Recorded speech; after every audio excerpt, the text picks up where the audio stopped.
Morning. My name is Jose Trovato. I'm the Executive Director of the Office of Emergency Management and Communications for the City of Chicago.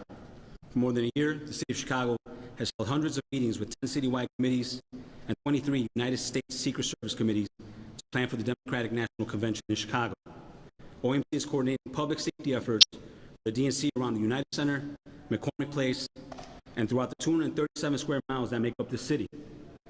Our number one priority is public safety. Throughout the past year, OMC has been coordinating security and safety planning with the Secret Service, the Chicago Police Department, Chicago Fire Department, city agencies, as well as other partners and convention organizers to ensure the safety of all residents, visitors, and convention attendees. We have plans in place to handle the additional crowds and increase traffic citywide. The largest impacts will be felt around the United Center and McCormick Place due to street closures, parking restrictions, and added security measures. Businesses and homes will be accessible within those perimeters. Before heading out, please remember to plan ahead, allow extra travel time, consider alternate routes, and use public transportation when possible. OMC, alongside with other city departments and federal agencies, have been canvassing the impacted areas to engage with residents and businesses to answer questions since April of this year. This includes areas around the United Center, McCormick Place, the Central Business District, the West Loop, and including the South Loop. OMC's website, chicago.gov/OMC, contains important information related to public safety, street closures, traffic reroutes, parking restrictions, emergency notifications, and much more. Throughout the convention, OMC will be pushing important notifications. In addition to Notify Chicago and Shy-Biz alerts, we have developed a dedicated text alert for the convention, DNC 2024. In order to opt in, you can text DNC to the following number, 226-787, and I'll repeat that, 226-787. The best way to receive all the information is to download the Chicago OMC app. I believe last time we were all together, I recommended that app highly, and I still recommend it highly. Additionally, to enhance our monitoring of citywide events, OMC will activate the city's Emergency Operations Center, staffed by representatives from more than 40 city departments, county, state, and federal agencies. While we make every effort on behalf of the city to keep residents and visitors safe, we want to remind everyone they also have a role to play. We encourage the public to please report any suspicious activity by calling 911. Simply said, if you see something, say something. We look forward to ensuring a safe convention for all. Thank you. Now, please welcome John Roberson, Chief Operating Officer, Office of the Mayor.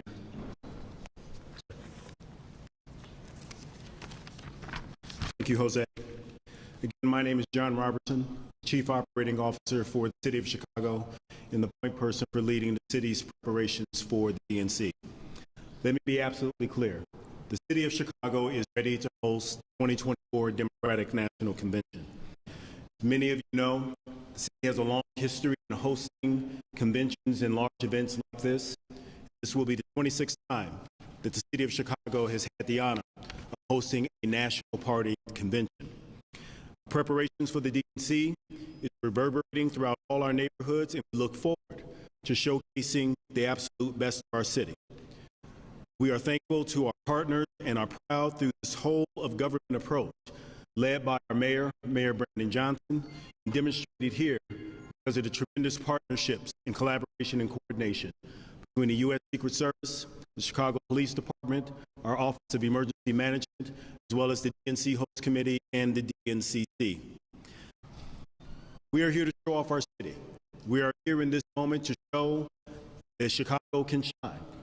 We are here to demonstrate that in this moment that we can host the most democratic of activities, the nomination of someone to the highest office of our land, and to provide space and room for the full expression of our First and Fourth Amendment rights. We have every confidence that our visitors, our delegates, and the 2.7 people that call Chicago home will be able to enjoy this convention in a safe and vibrant manner. We want everyone to return, and we want everyone to have an amazing time and experience our city, even if they don't get to view everything during this time.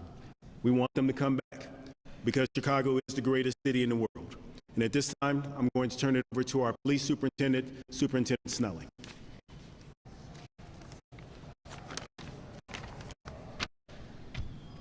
Thank you, sir. First of all, good morning and welcome everyone who's here. I'd like to thank Executive Director Jose Tirado of OEMC for hosting this today. It is important to understand the partnership that has been going on for over a year with our training. A lot of discussion around the DNC has been around public safety. And our departments who are represented here shows that work, that our focus on public safety is at the forefront. We want to make sure that everyone who's coming to the city of Chicago, all of our residents, everyone who is participating are safe. This is our first priority. We want to make sure that we have a safe and successful Democratic National Convention.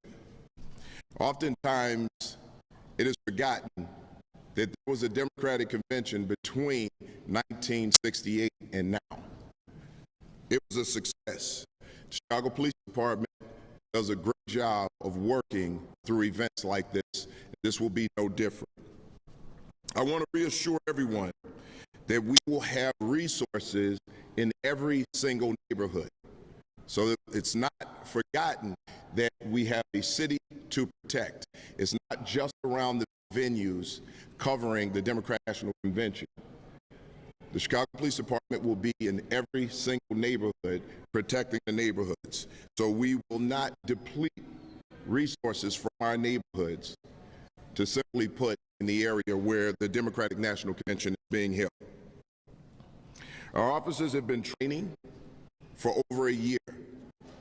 And Chicago Police Department, along with everyone who is going to be working with us, our federal, state, local partners, county, we're all working in collaboration to make sure that the city is safe and secure. Now with that, I'd like to turn it over to Secret Service Deputy Special Agent in charge, Derek Meyer.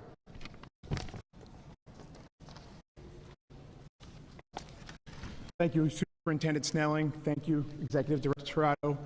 And thank you, Chief Operating Officer Robertson, and all of the other key leaders who are here today. I'm Derek Meyer, the Deputy Special Agent in charge of the United States Secret Service's Chicago Field Office. Less than a week from now, the nation's attention will focus on the great city of Chicago as it hosts the 2024 Democratic National Convention. Planning for this convention has been going on for well over a year. That planning, which required the help of our federal, state, and local partners, has included thousands of hours of analyzing, training, and working with the public to develop a comprehensive safety plan that was released last month.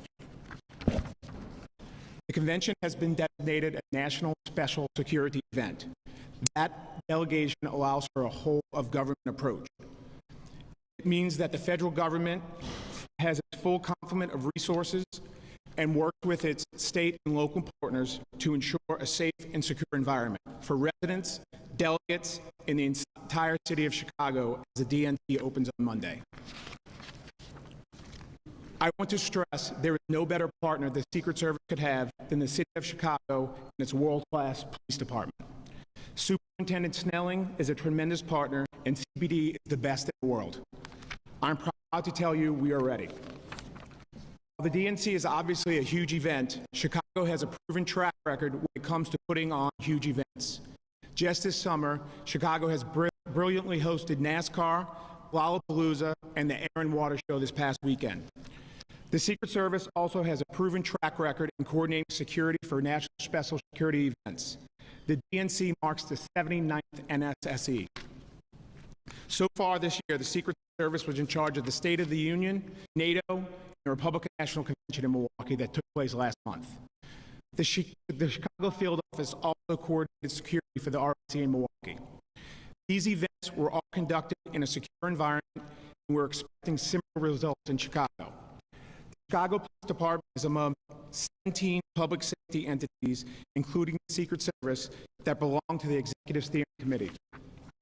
That committee oversaw development of the DNC security plan and included input from experts on topics including national intelligence, airspace security, traffic control, and more.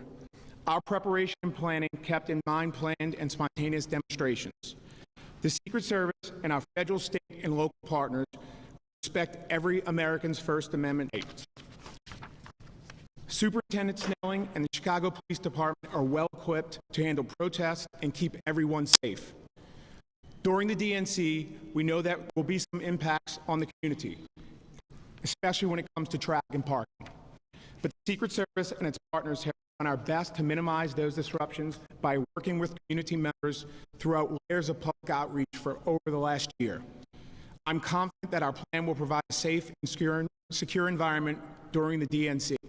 Again, I want to thank the City of Chicago, the Chicago Police Department, and many other partners who are here today for all the work that's already been done, and especially the work that's going to come in the next week and a half. Thank you.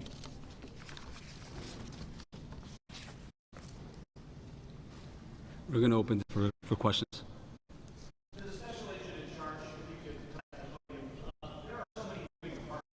So many moving parts as you saw up in Milwaukee that we're seeing in Chicago. Of all of them, which one gives you the most pause? What's the singular question you'd like to have an answer to today that we can't know until next week? Well, nothing gives me a pause. I think just like we were in Milwaukee, we'll be very successful in Chicago. We have the greatest partners you could ask for, just like in Milwaukee. So I reiterate, nothing gives me a pause on this convention that's going to take place next week. You know, obviously, we want to make sure that the residents of Chicago and people who come to Chicago have a very enjoyable experience. I think, you know, there will be traffic delays. I think, but that's Chicago. We always have traffic delays in the city. But reiterate, we want people to come out and enjoy this world-class city.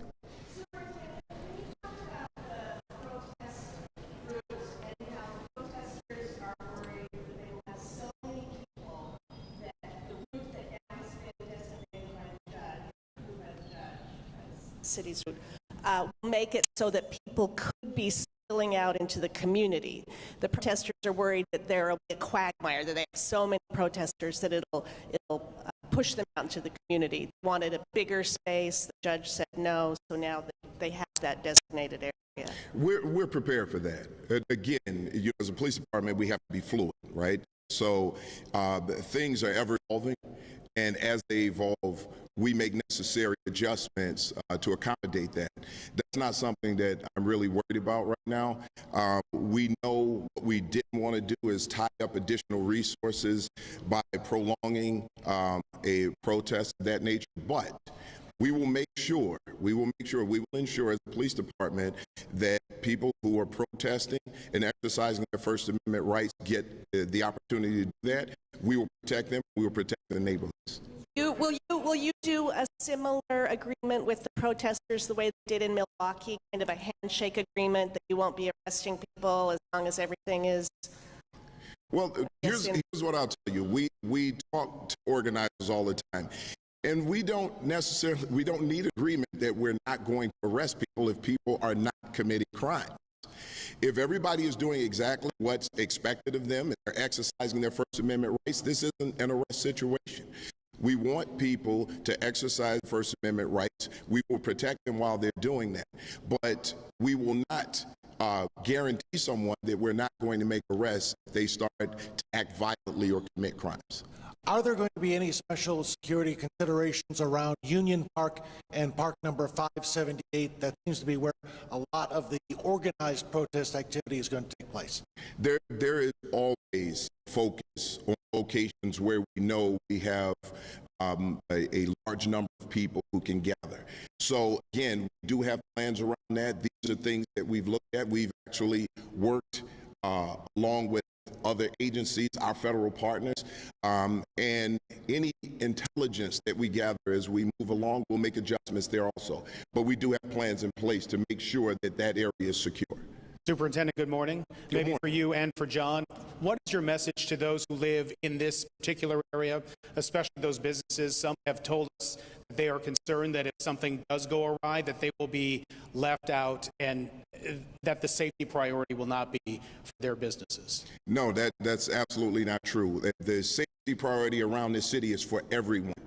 And as I said before, it's not just about the venue of the Democratic National Convention. Obviously, we're going to secure that location, but we have areas around that are part of the neighborhood. These people are here. They will be here long after the Democratic National Convention is gone. They were here long before it'll be here.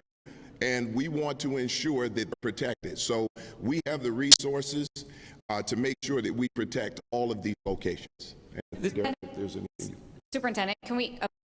Sorry, can you guys see me behind the camera? I just had a question about, sometimes the protesters can kind of move like the water and they can get into areas you're not anticipating. If protesters are able to get into the pedestrian area or like the soft perimeter, I mean, are they going to be able to get right up to the fence, or how are you guys going to deal with that? Yeah, listen, they need to be within sight and sound of the location, right? And those locations are designated, and we'll make sure that they get there. We want to make sure they get there safely.